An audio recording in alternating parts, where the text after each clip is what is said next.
thank you so much for coming. This is our first lecture as part of this season seminar series on the arts of Jamaica. And this is a part of our broader 3-week program on the arts of Jamaica. I just want to thank all of our students for participating and being super energetic and the wonderful conversations we've been having these last 3 days. And we're going to continue them in the next couple of weeks. We have the following week with Jeanette Francis, and then the week after that with Annie Paul. So I'm excited to keep this going. Like all of our programs, we're supported by the Knight Foundation, and listen to our podcasts, come to our other programs. I know everyone here does, so I'm preaching to the choir. But I just want to thank, Dr. Monique Bedasse for being here with us and for 3 incredible days of seminars, and we're really excited to hear your talk. So I'll just briefly introduce you and your background. So Dr. Monique Bedasse is Associate Professor of History at NYU, where she teaches courses on Africa and the African diaspora. Broadly, her research interests include the intellectual, political, and social history of decolonization, pan-Africanism, African diasporic politics, and transnational approaches to history. She's the author of the award-winning Jah Kingdom, Rastafarians, Tanzania, and Pan-Africanism in the Age of Decolonization. So we'll have time after the talk for questions, and thank you for being here. Yeah.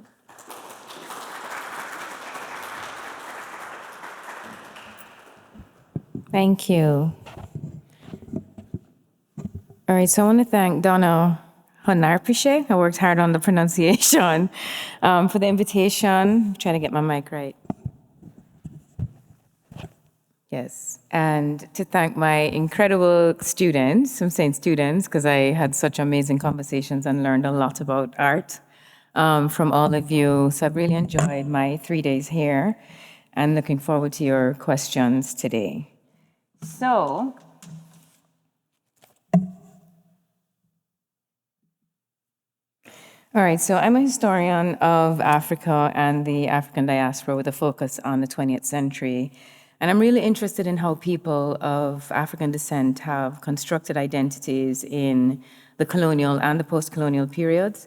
And I'm interested in how those of African descent, often representing divergent constituencies, of course, have both challenged colonial and post-colonial state power and influenced state policy.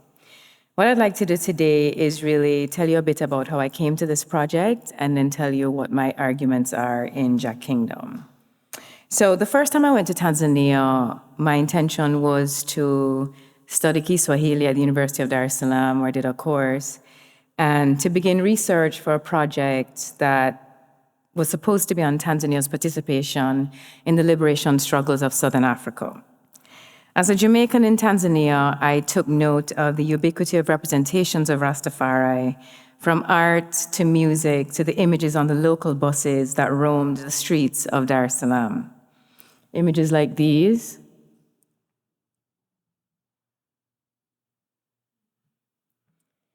Popular representations of Rastafari have become common around the world, so this did not surprise me. But as I began to converse with Tanzanians who embraced Rastafari, I was struck by what they chose to tell me. On several occasions, those I met were keen to declare that they were Rasta by faith, or serious Rasta. They wanted me to know that they were not merely admirers of Bob Marley or ganja smokers, even though they were smoking weed. Then I met a Rasta couple. They were owners of a store that sold what they referred to as traditional clothing. I was intrigued by their desire to declare African roots in continental Africa through Rastafari. A couple days later, another thought-provoking meeting. A Rasta woman informed me that a highly respected Jamaican Rasta man lived in Dar, that he was very serious, and that though she was happy to provide me with his number, it was not likely he would talk to me. My first meeting with Karude lasted 4 hours. A week later, he delivered a box of primary documents to me, and in that moment, Jah Kingdom was born. And this is what I learned. In 1977, Rasbupe Karude, a Rastaman, decided to leave Jamaica for Africa for good. Propelled by the faith that defined his life, he resigned from his job as a production manager at a prominent company in Kingston. Included in his plan to make the pilgrimage to Africa was Kisembo Kurudi, the woman who would become his wife 2 years later. They decided that he would establish himself somewhere on the continent before she and her daughter would join him.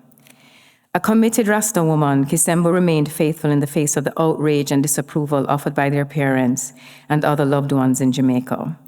They were resolute. Repatriation was ordained by Jah, the black god of Rastafarians, and Africa was the promised land. Rasbupe Kurudi's initial efforts to return to Africa were based on his convictions as a Rastaman. As such, immigration laws did not apply to him. He rejected Jamaican nationality and identity. He was an African living in Jamaica in exile. Why would he need immigration documents to go home? He would spend 6 years going from one African state to the next, including Kenya, Zimbabwe, and Uganda, hoping to be welcomed into the continent of his ancestral origin. In a letter he wrote to Trinidadian scholar and pan-Africanist C.L.R. James, Kurudi expressed his frustration, quote, "The only status under which I qualified for entry was that of a tourist, a foreigner, and I'm being penalized for being a poor black African captive returning home," end of quote. The repatriation did not go as planned initially. After being rejected by several African countries, he was deported to England, where his Jamaican parents lived when he was born. Kisembo joined him in England, where they connected with the Rastafari community that would provide moral and financial support for future repatriation efforts. England was a part of the African diaspora, and the Rastafarian men and women there were fellow travelers with diaspora-fertilized expectations of how the process of return should unfold. Then finally, victory. Kurudi entered Tanzania in 1983, and in 1985, Tanzania officially opened its doors to Rastafarians, granting them what the state called the right of entry, and subsequently land for what the state called resettlement. Rastafari, once marginalized in Jamaica where it emerged, had convinced an African government, Julius Nyerere's government, to validate arguably the most elusive of Rastafari dreams. Tanzania recognized them as Africans returning home. This Pan-African action of the Tanzanian state would begin an unpredictable series of events that formed the basis of this intellectual, political, and social history of how continental Africans from Tanzania and diasporic Africans from Jamaica worked together within the context of anti-colonial struggle. Jah Kingdom is a history that reveals both the promise and the limitations of diasporic solidarities and Pan-African politics. The repatriation took place within the context of a complex geopolitical landscape between 1961 and 1992. It starts with a colossal shift that occurred when political independence from colonial rule became a reality across Africa and the Caribbean. Beginning in the late 1950s, Africa and the Caribbean were essentially remade, a heady historical moment that saw Black nation states make their debut onto the world stage. But despite great advancements in the transnational freedom struggle, the early 60s had already begun to show that struggle would indeed remain relevant for years to come. Even as the early 60s saw many victories, the Portuguese colonies of Mozambique, Angola, and Guinea-Bissau remained under colonial rule, as did Namibia, South Africa, and Zimbabwe, then Southern Rhodesia. The sense of accomplishment in independent nations like Ghana and Tanzania, which held strong Pan-African ideals, was tempered by their awareness of the continued struggles in other parts of the continent and their commitment to providing assistance to their liberation movements. The period between 1961 and 1992 fits the broad category of a post-independence history. But as is clear in the title of the book, I refer to it as the age of decolonization.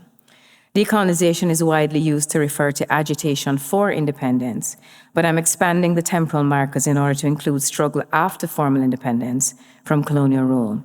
I'm suggesting that independence was a protracted process and that efforts to decolonize continued on various levels, including the efforts to address economic realities, the quest for mental emancipation from colonial thinking, and the fact that independence was delayed in certain parts of the Black world. I've coined the term Trodding Diaspora as a theoretical framework that showcases Jah Kingdom's interventions in multiple areas of scholarship. First, it privileges movement and firmly establishes mobility as the most meaningful vehicle of Rastafari's international growth. This point redirects the popular and scholarly perception that the movement constitutes primarily an expression of popular culture and that has achieved global recognition solely through the lyrics of reggae superstar Bob Marley. To center mobility is to highlight Rastafari's insistence on the transnational connections among Africans in Africa and the African diaspora, and to focus on the evolution of Rastafari as a worldview. As such, Jah Kingdom shifts the scholarship away from a focus on how international consumers of Rasta iconography and culture have adapted the movement to different local circumstances toward what I call an interior history of Rastafari. Second, Trodding Diaspora challenges an assumption that has taken root within the scholarship on the African diaspora. The notion that an engagement with the idea of Africa as the root of diaspora is to elide nuance and complexity. In taking seriously a singular framework of African origin, Jah Kingdom shows that both continental and diasporic Africans were mobilized by the idea that peoples of African descent globally traced their roots to the African continent. And it appraises the limitations that came with this effort to plug the global imaginary of a Pan-African identity into a local space. On one hand, Pan-African solidarity was tested by economic, legal, cultural, and religious realities. On the other, bonds were concretized when, for example, the Tanzanian state offered permanent residency and land to Rastafarians. Tanzanian citizens embraced Rastafari as a serious philosophy, and Rastafarians contributed to Tanzanian nation-building efforts. Through my treatment of the Tanzanian state's interactions with Rastafari and the Caribbean more broadly, I've shown the significant impact of Pan-African ideology on Tanzania under the leadership of its first president and most influential leader, Julius Nyerere. While Tanzania's political platform, Ujamaa, or African socialism, was certainly a national project, I argue that it also operated within a Pan-African framework. Nyerere developed Ujamaa with the rest of Africa and its diaspora in mind. Tanzania gained independence from Britain, in 1961, and the state's declaration of non-alignment in the midst of Cold War tensions and its support of African liberation movements as the headquarters of the Liberation Committee of the OAU appealed to Black people globally. When Rastafarian repatriation to Tanzania began, Tanzania had emerged as an independent African nation that inspired both continental and diasporic Africans with its rhetoric and its actions. In the final analysis, the book proves that continental Africans have been as involved in shaping notions of diaspora and Pan-African action as have their diasporic counterparts. Third, this framework insists that we take the transition from dream to reality seriously. In other words, the process of plugging a global imaginary into a local space must make room for translation. So I treat the difficulties experienced by these repatriates as an expected part of the process of practicing diaspora, and not as an indication that diasporic dreams of return to Africa are inherently problematic. Fourth, Trodding Diaspora also makes an intervention concerning research methods. The transnational human network created by Rastafari as a result of movement formed a crucial component of my research process for this book. In insisting that we recognize the knowledge contained within itinerant Rastafarian bodies, and that we follow the global archival trail they left behind as a result of their sojourns, Jah Kingdom has detached the study of Rastafari from the Jamaican archive, imagined by previous scholars to be where histories of the movement begin and end. More broadly, Jah Kingdom complicates the scholarship on nationalism in Africa and the Caribbean. As the post-independence period saw the rise of the Black-ruled nation-state, historians have long been preoccupied with the meaning and, to a large extent, the failures of the nation-state. Jah Kingdom breaks from this preoccupation with the nation-state as the main arbiter of identity construction and as the main measure of success and failure. Instead, it foregrounds the transnational parameters in which many of African descent imagined and actually lived their lives during the period under study. Based on oral sources and previously unharvested documents from 12 different archives across 3 continents, Jah Kingdom exposes the limits of the nation-state as a point of analytical and archival departure for post-colonial and Caribbean histories. Rastafari represented a comprehensive worldview that encompassed religious commitments, rituals, as well as political imaginaries and strategies. As the end of European colonial rule gained traction in the mid-20th century, the nation-state came to represent liberation for colonized peoples around the world. But for Rastafari, the nation-state did not symbolize freedom. From their diasporic dwelling place in Jamaica, they sought liberation from colonial oppression through movement to Africa. Rastafarians were not visitors in Africa. As they saw it, they were repatriates, returning Africans. More than just a migration, the move to Africa represented the physical act of a deeper quest to return to Africa on multiple levels, psychologically, intellectually, and spiritually. Rastafari represents a diverse group that has achieved unity without uniformity. Those who claim Rastafari share a particular worldview and consciousness. But as a collective, Rastafari is complicated by smaller group affiliations. The Rastas in Jah Kingdom were devoted to the veneration of Haile Selassie, to the cause of African liberation, to advancing a nuanced and global race-first analysis that understood racism as inextricably linked to capitalism and to pan-Africanism. Their pan-Africanism was grounded in the idea that all people, Black people, came from Africa, were Africans, and were all a part of a global liberation struggle that spanned the African continent and its diaspora. The repatriation was led by Rasbupe Karudi and Joshua Mkaluli, and men are at the center of my oral and written sources. For example, as the one who documented his family's journey to and within Tanzania, Karudi left behind a male-centered narrative that erased his wife from the political work of repatriation, though she was a committed Rasta woman who sustained the family financially. This reflects larger gender trouble within Rastafari, but the diversity within the movement prevents it from being representative. His wife's narratives, through interviews I conducted with her, narrative disrupts his own and gives us a sense of how the political work of return intersected with histories of family and intimate relationships. Rasbupe Karudi and Ras Mkaluli did not bring about the large-scale repatriation from Jamaica they envisioned. Various hardships, including Tanzania's economic situation, those they recruited in Jamaica were unable to afford the airfare to Tanzania, disagreements among Rastafarians concerning strategy, prevented the community from growing larger than 26 members. But Rastafari's significance and impact have never been commensurate with its numerical representation. Rastafarians had never accounted for more than 3% of the Jamaican population. But that did not stop them from becoming, in the words of Walter Rodney, quote, the largest single force opposed to white cultural imperialism in Jamaica after independence. Furthermore, that Rastafari became the face and language of Black consciousness in Jamaica belied its numeric reality. This disparity between small numbers and colossal impact extended to the global context. So I'm going to give you a sense of how the story unfolded. Rasbupe entered Tanzania in 1983, and then Tanzania issued the right of entry to Rastafarians in 1985. He was not only benefiting from Tanzania's propensity to accommodate Africans from around the world, but also from the connections that Joshua Mkaluli, another Jamaican Rastaman who had gone to Tanzania in 1976, had made with the government. By then, Mkaluli, a college professor who had willingly applied for the necessary immigration documents in the mid-70s, had become prominent at the University of Dar es Salaam as Dean of the Department of Commerce and Management and the chairperson of the Liberation Support Committee on campus. In addition, he had already discussed his desire to bring about the wide-scale repatriation of other Jamaican Rastafarians to Tanzania with Julius Nyerere.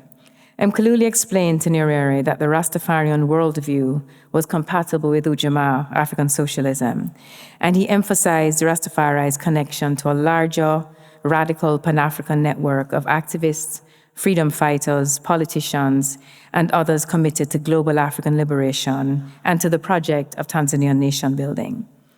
Nyerere responded favorably. In addition to Nyerere's general Pan-African outlook, Rastas also benefited from the ideological and practical linkages that Nyerere had forged with then Prime Minister of Jamaica, Michael Manley, and with Jamaica more broadly, particularly through Nyerere's visits to Jamaica in the 1970s. So this, I went to this too quickly earlier on.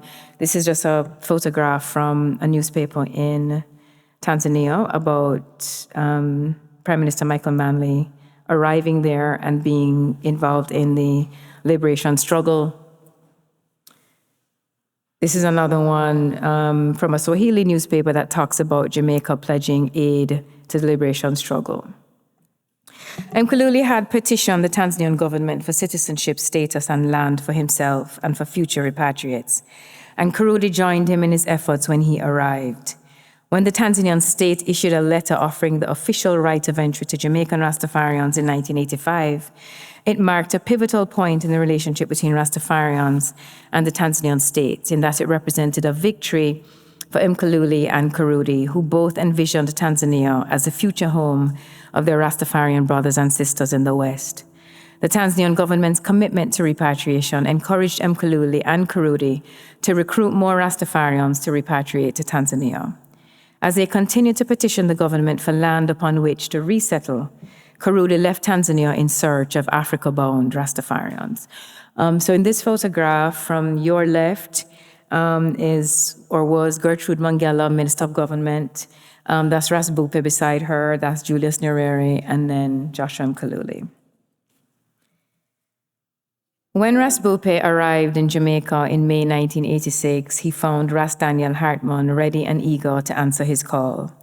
After convincing Hartman that he would be able to raise the funds for the trip from within the diverse Pan-African network of which he was a part, Hartman and his son, Atakidani Roberts, made preparations to leave Jamaica.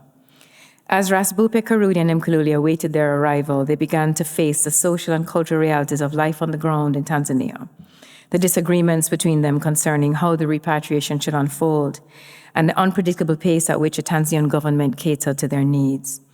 At this stage, though Kurudi and Mkululi disagreed on how much and what type of assistance should come from the Tanzanian state, they both hoped for greater consistency and urgency now that others had begun to heed Tanzania's call.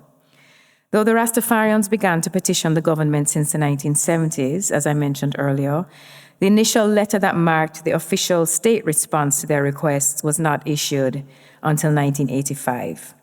The letter clearly stated that with regard, quote, to Black Africans living in Jamaica, the president was agreeable with their coming to live in Tanzania, end of quote. While the letter served to document Nyerere's official response to the Rastafarians, it stated that Nyerere would take the issue, quote, to the attention of the party for further deliberations, and that the Rastafarians were being asked to consult the Office of the Prime Minister for future assistance. Though the letter did not provide details as to what Nyerere would discuss with the party, the Rastafarians assumed that the issues of citizenship and land grants were indeed the factors that would receive future attention. But as they would learn, their requests fell under the purview of what the president deemed a special case. According to the Prime Minister, Minister Pinda, with whom the Rastafarians worked closely, and you'll see he signed this letter if you can see that, Nyerere had made it clear that it was going to be a special case for the Rastafarians, and the special case meant that though there were laws governing immigration, there would be no rigidity if Rastafarians sought to resettle in Tanzania. That's a quotation. Nyerere and the officials who worked with the Rastafarians were willing to circumvent the rule of law in order to accommodate them. On one hand, this represented the practice of a pan-Africanism that defied Western notions of the nation-state. The state's decision to accept Jamaican Rastafarians as returning Africans upheld the concept of a transnational African identity that challenged the pervasive idea of Westphalian sovereignty. On the other hand, this made for an unpredictable and unstable situation. The special case arrangement meant that in terms of their immigration status, the offers that were extended by the government would not be codified in law. Instead, they relied on executive intervention to ensure that there was no rigidity with regard to the law. The advantages and disadvantages of such a flexible arrangement became clear when Rastafarians like Hartman started to arrive in Tanzania and were detained until the government officials engaged with the repatriation contacted immigration officers. Hartman and Atakidani had not met the requirements for vaccines, and the immigration officers were reluctant to allow them into Tanzania without the proper immunization for local epidemiological threats. They were both detained for a few hours at the airport while the Rastafarians, already settled in Tanzania, called upon the state officials overseeing the repatriation for assistance. While they waited, they explained to the immigration officers that, as a Rastaman, Hartman was strongly opposed to the use of conventional medicines. But as returning diasporic Africans with the approval of influential Tanzanian government officials, they were allowed to enter Tanzania. The immigration officers responded to executive action, revealing a crucial contradiction. Hartman, reluctant to claim Jamaican identity, had initially refused to apply for a passport, thereby affirming that Rastafarian repatriation was motivated by philosophy that rejected the nation state. But the repatriation itself hinged on statehood and was dependent upon the apparatus of the Tanzanian state. Still, the special case status yielded much. Remarkably, this grassroots movement from Jamaica was able to get an African state to validate its definition of diaspora and to employ the language of return and resettlement as opposed to migration and settlement in its documentation and overall treatment of Rastafarians. In addition, the Rastafarians received permanent residency, which had to be renewed every 2 years. The Immigration Department of the Ministry of Home Affairs held files for each Rastafarian family, which were consulted each time they sought renewal. A permit that was typically approximately US $1,600 was drastically reduced to $15 for Rastafarians. They were also given the option to apply for citizenship through the normal channels, including the attendant fees. The critical distinction between repatriation and migration turned on the Rastafarian pursuit of citizenship, and they continued to push the government for guaranteed citizenship upon arrival for future returnees and to waive the fees for those already in Tanzania. Still, though citizenship was the ultimate goal, they interpreted the state's incremental offerings as important steps in the right direction. They were encouraged by the exceptionality of their permanent residency arrangement, which was not the status of other diasporic Africans such as Black Power advocates who flocked to Tanzania during the 70s and 80s. As frustrating a process as the pursuit of citizenship became for Ras Bupe in particular, he knew that the opportunity to gain citizenship had never been available to Rastafarians who had repatriated to Ethiopia, where there simply was no governmental mechanism. Furthermore, the Rastafarians received sizable land grants. On 15 September 1989, 1 year after Hartman and his son arrived, the Ministry of Lands, Natural Resources and Tourism issued a letter to the Rastafarians which focused on the issue of, quote, repatriation of Africans from Jamaica to Africa on land for resettlement. This letter detailed the process by which the Rastafarians could acquire land. They received a generous offer with no restrictions in terms of acreage or location, only instructions as to how to go about acquiring permits from the relevant villages or district authorities, depending on where the land was selected and how many acres.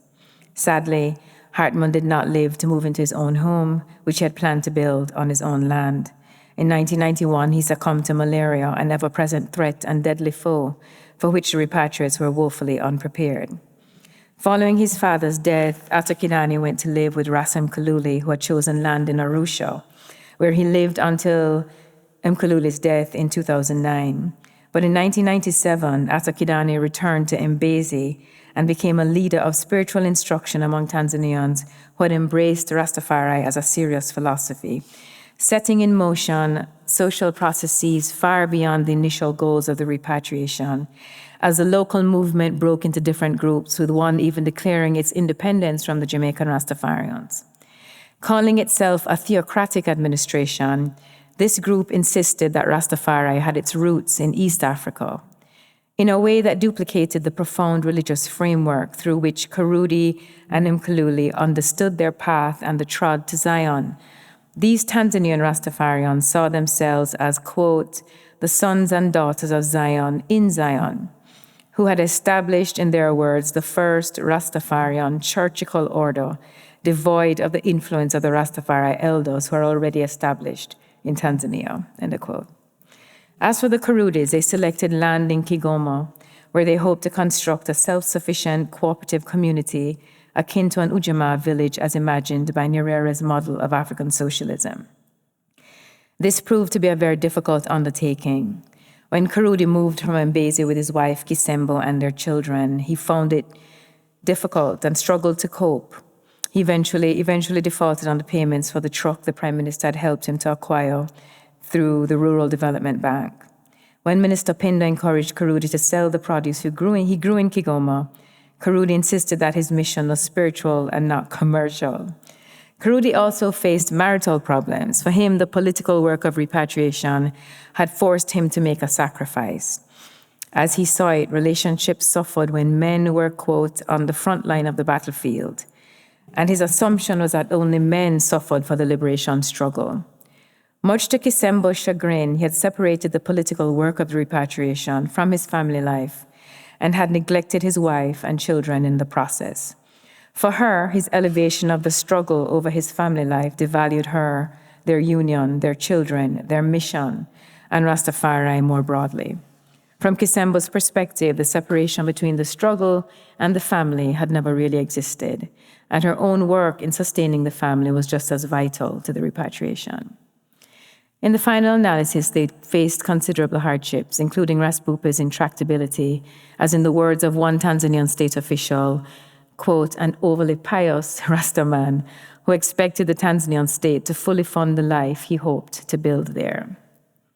Yet, his awe-inspiring determination forged extraordinary Pan-African linkages that others would not have tried to make. He founded a school for Tanzanian children, connected with and supported freedom fighters of liberation movements of Southern Africa, worked to establish a book project that would use the works of the Black intellectual tradition to decolonize Black minds, and inspired Marxist historian C.L.R. James to become the most ardent supporter of the repatriation. Through him, we see Rastafari's involvement with a vast and varied Pan-African network of scholars, politicians, lay people, and activists who share a belief in the liberatory potential of repatriation to Africa. In May 2016, Kurudi transitioned in the Muhimbili National Hospital in Dar es Salaam, having succumbed to the injuries he sustained in a car accident. He was laid to rest 10 days later. Along with Kisembo and her children, Kiende and Nyameche, the Rasta men and women of Tanzania celebrated Raspupe's life with the respect paid to a much-loved leader and pioneer. Joshua Mkaluli had garnered a similar outpouring of respect and affection when he was buried in Arusha in 2009. Having contributed to Tanzanian nation building through his work as a university professor, through his work on behalf of the liberation movements of Southern Africa, and through his work as an accountant. These are just images of the funeral for Raspupe. That's Kisembo and me in London.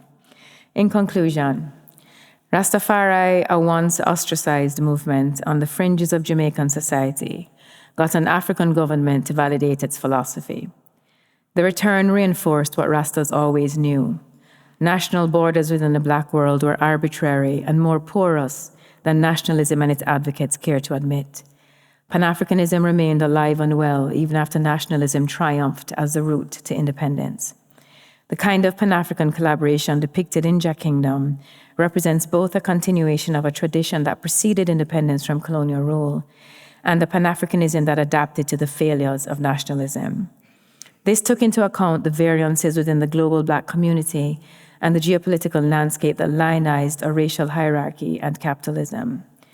Rastafari, with its critique of both racism and capitalism, fit perfectly within the orbit of the Pan-African agenda that made a valiant attempt to stave off the machinations of international capital and to secure real freedom for Black people in the process. Yet the movement has fallen prey to the reductionist and sanitized narratives that strip oppositional anti-status quo movements of their radicalism. These narratives also shift ownership of Rastafarian evolution and meaning away from Rastafarians. Beyond their personal stories was their repatriation to Tanzania, was what it exposed about the dialogue between Africa and its diaspora, and about Rastafari's capacity to enhance this dialogue in meaningful ways. It is through the framework of the Trod that we most effectively explore the meaning and purpose of Rastafari's enduring presence in the world. Thank you.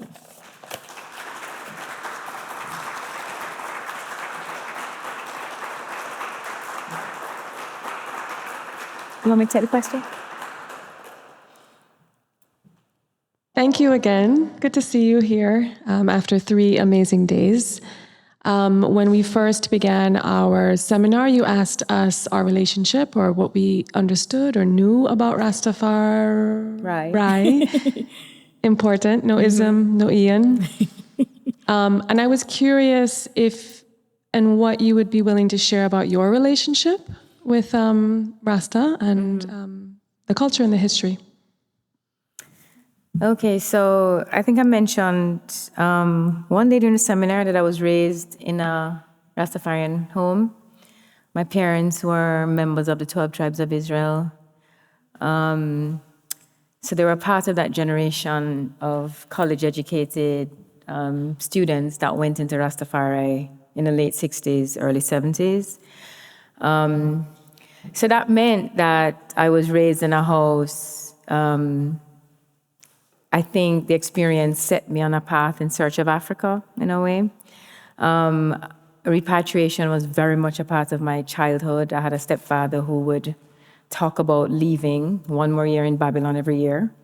And so I think, of course, as a child, I didn't think about the impact that that would have on my life. But I moved to Miami at 18, started college shortly after, and gravitated toward everything about Black people everywhere, right? I mean, I didn't think about that until after, obviously. So my first year is actually English, but I had religious studies and anthropology minors. I didn't get to history until the PhD. And it was, so I was able, or I found myself thinking about Black people in Pan-African terms without consciously thinking. It's because I was raised Rastafarian. But then it was also the point at which I found myself questioning, like asking, why do I pray? What do I think about Rasta? What does this mean to me personally? I think the religious studies minor was for me to sort of work through that. And at the end of that process, I no longer claimed Rastafari as religion for me, but was, and still am very proud and wouldn't trade what that did in terms of consciousness and everything else, right? So that was that part of it. Then I did a master's in Africana Studies at Cornell, and when it came time to pick a thesis, somehow ended up going home to interview members of the group I was raised in, to document the sort of evolution of their theology. And then for the PhD, I did not at all intend to work on Rasta repatriation. So when you ask me about my personal journey, it was interesting because I didn't at all think I would write about Rasta. And kind of emotional sitting with Raspupe just because I thought it could have been my life, sitting in his house for 4 hours, and it was he was giving me like coconut water and all kinds. It was very, very Jamaican in Tanzania, but obviously deeply embedded in the life he had created there as well. And so that was that part of it. And then since then, I've thought about writing a memoir about the experience. And I think because I do African history and I'm interested in what I now know about East Africa and Ethiopia in particular, and about the emperor and about that local history. And so it's, how do I put this? So of course, I am critical of Rasta in some areas, particularly those who refuse to evolve. And I'm thinking through that. But I'm also, when I was writing the book, I found myself also kind of protective, if I'm honest. I worked through that, ended up being very, very critical. But it's a complicated relationship, but I'm at peace in terms of understanding the ways that Rastafari shaped me as a woman, as a Black woman, how I think about that in the world. But very comfortable with having rejected Rastafari's religion as well. There was one other thing I was going to say to you. Oh, when the book came out, I think because in the intro or my acknowledgements, I said something about having left the faith commitments of Rasta behind. And one of the elders in my group wrote me this big message on my wall on Facebook that was like, it's about salvation. I hope you'll basically return to the flock. I deleted him because it was annoying, but it's, so, you have some of that, like, oh God, but I'm too old to care about that, so it's kind of, you're welcome. Thank you.